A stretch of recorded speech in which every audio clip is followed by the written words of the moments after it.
Bon, je crois que c'est la vidéo la plus difficile à tourner de l'histoire de la chaîne. Vous êtes un peu interloqué, j'imagine, par le titre qui est proposé, le dernier digest.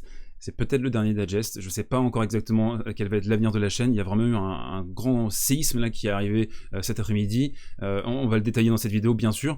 J'aurais aimé d'abord que cette vidéo soit une célébration du tennis, comme on le fait tout le temps, c'est-à-dire la journée aujourd'hui à Paris avec cette qualification pour la finale de Novak Djokovic, 7 comme dit Constance. C'était pressenti, c'est désormais officiel. Grâce à cette victoire, Novak Djokovic est assuré de finir la saison à la première place mondiale pour la 7e fois de sa carrière et s'empare seul du record en la matière devant Pete Sampras. On aurait dû parler de la place de Novak maintenant dans le panthéon du tennis. On le voit, hein, que des légendes, les joueurs qui ont fini l'année à la première place mondiale, Novak Djokovic 7 fois, Sampras 6 fois mais consécutivement, Federer, Nadal 5 ans, Connors également 5 ans, et puis les années consécutives, donc du coup Sampras 6, Federer, Connors, McEnroe 4. On aurait dû parler de ça. Et alors que j'étais en plein Zverev-Medvedev, on était au milieu du premier set, que j'avais déjà tout préparé sur les palettes tactiques du match de Novak, j'avais déjà tout écrit aussi côté réseau, eh bien je me suis pris un énorme coup de bambou derrière la tête. Franchement là je suis tombé mais du 25e étage. L'ATP a décidé de bloquer une de mes vidéos, donc la vidéo qui a été publiée ce midi, et la raison elle est complètement dingue, c'est parce que j'ai utilisé des captures d'écran, des screenshots. Donc pour l'ATP, utiliser des screenshots sur internet c'est illégal, c'est bloqué,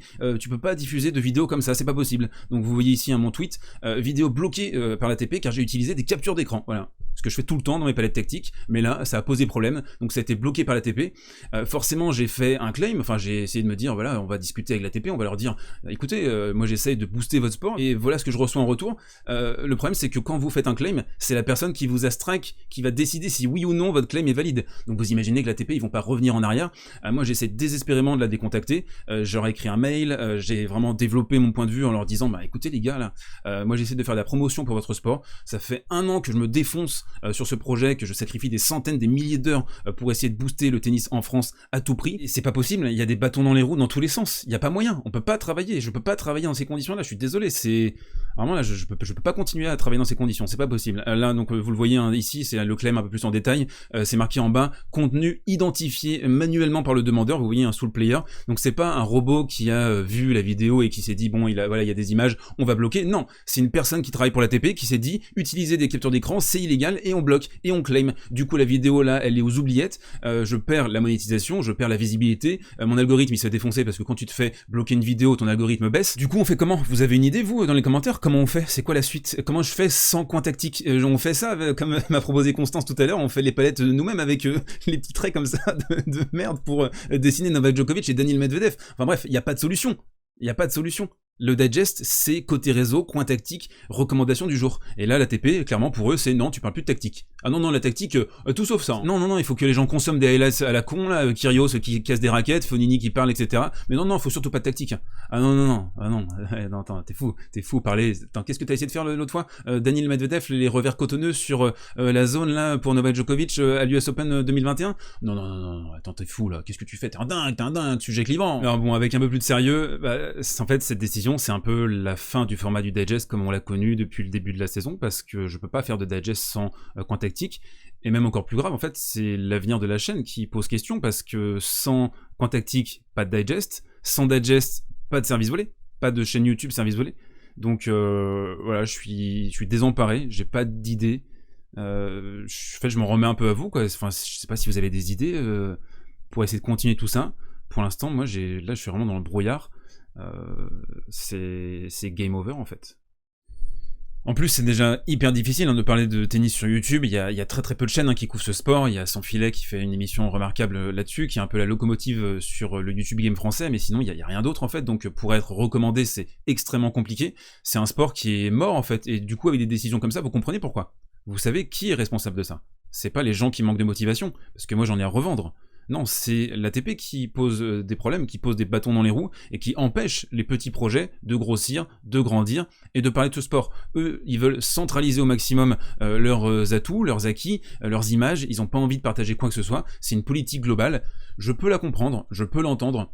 Là après je trouve que c'est quand même largement excessif, je suis vraiment choqué par ce qui se passe. Je trouve que c'est un petit peu de l'acharnement d'ailleurs, j'ai pas peur d'utiliser ce terme, je pense que c'est un petit peu de l'acharnement par rapport à la chaîne, parce que ça fait, je sais pas, le 10e claim que je me tape, même si parfois c'était quand même plus ou moins légitime, hein, notamment cet été quand j'ai décidé d'utiliser des points complets. Là oui ok, ils avaient strike, ils étaient tout à fait dans leur bon droit, j'avais un peu réagi à chaud à l'époque, j'étais un peu le serré hein, qui bloque mes vidéos, mais en fait bon c'était tout à fait dans leur droit de bloquer des points complets, même si moi ça m'arrangeait hein, de présenter ça dans les coins tactiques. Après je suis reparti sur les palettes fixes, et le truc aussi c'est qu'il n'y a pas de cohérence, c'est-à-dire que toutes mes vidéos en fait de la chaîne ont des palettes fixes. Et pourquoi celle-là en particulier ? Pourquoi bloquer ces palettes fixes? Je comprends pas la logique. Donc voilà, hein, que vous dire d'autre si ce n'est que on est arrivé au bout d'un truc, sauf si l'ATP décide ces prochains jours, ces prochaines semaines de retirer leur strike, de communiquer avec moi, de me répondre tout simplement parce qu'ils m'ont jamais répondu. L'ATP c'est ça aussi le truc, c'est que c'est un monologue. Je leur parle, je leur demande des choses et eux me répondent jamais.